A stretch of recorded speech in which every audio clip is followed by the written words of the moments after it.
The Secret Whisky Cure by Henry Lawson. ԼTis, no tale of heroism, ЛTis, no tale of storm and strife, but of ordinary boozing, and of dull domestic life, of the everlasting friction that most husbands must endure, tale of nagging and of drinking, and a secret whiskey cure.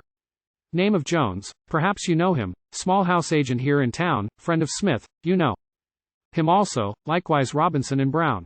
Just a hopeless little husband, whose deep sorrows were obscure, and a bitter nagging missus, and death seemed the only cure.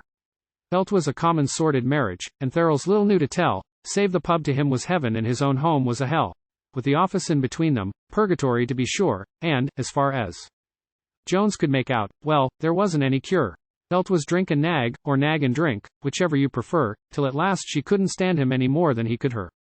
Friends and relatives assisted, telling her, with motives pure, that a legal separation was the only earthly cure.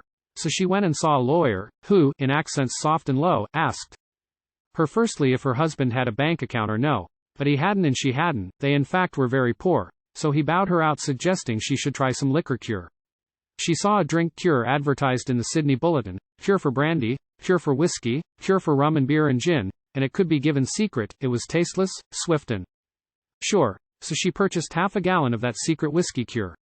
And she put some in his coffee, smiling sweetly all the while, and he started for the office rather puzzled by the smile or frown held have a whiskey, and you'll say he was a boor, but perhaps his wife had given him an overdose of cure.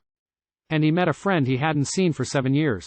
Or more, it was just upon the threshold of a private bar-room door, and they ĺTis and entered straight away, you may be sure, but of course they hadn't reckoned with a secret whiskey cure.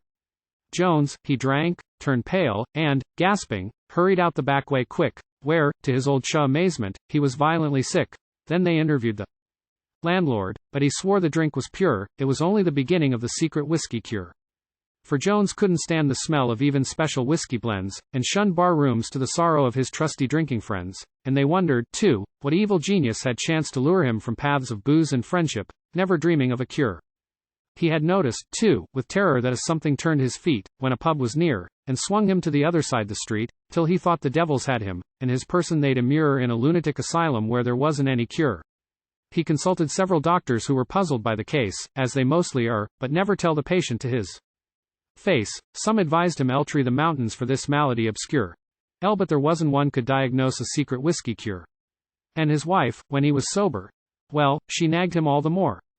And he couldn't drown his sorrow in the pewter as of yore. So he shot himself at Manly and was sat upon by war, and found rest amongst the spirits from the secret whiskey cure. And the moral? Well, ЛTis funny, or ЛTis womanel's way with men. Shell's remarried to a publican who whacks her now and then, and they get on fairly happy. Hell's a brute and hell's a boor, but Shell's never tried her second with a secret whiskey cure.